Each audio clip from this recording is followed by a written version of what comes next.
Mr. Time ilə öyrənmə prosesini yekunlaşdırdıqdan sonra öyrəndiklərimizi nə dərəcədə mənimsədiyimizi necə yoxlaya bilərik?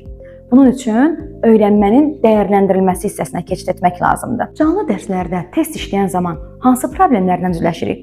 Belə ki, testin cavabını tapırıq, bəzən doğru cavab tapsaq belə tam dəqiq mənasını anlaya bilmirik və yaxud da sualın cavabını səhv yazırıq, müəllimdən kömək istəyirik, müəllim izah etsə də tam anlaya bilmirik və yenidən sual verməyə bir çox hallarda utanırıq.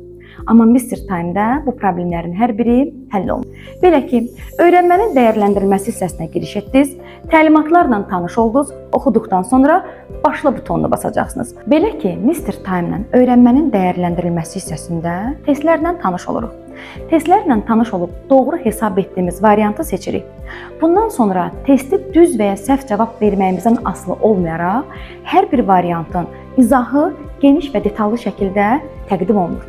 Əgər suala səhv cavab yazmısınızsa və izahı oxuyandan sonra yenə sualınız yaranırsa, yenidən dəfələrlə Mr. Time-a sual verə bilərsiniz və beləliklə qarşılıqlı müzakirə nəticəsində sualı tam şəkildə anlamış olursunuz. Bundan sonra aydındır, növbəti suala keçid et fikrini yazaraq Mr. Time sizə yeni suallar təqdim edəcək. Beləliklə prosesi tamamlaya bilərsiniz.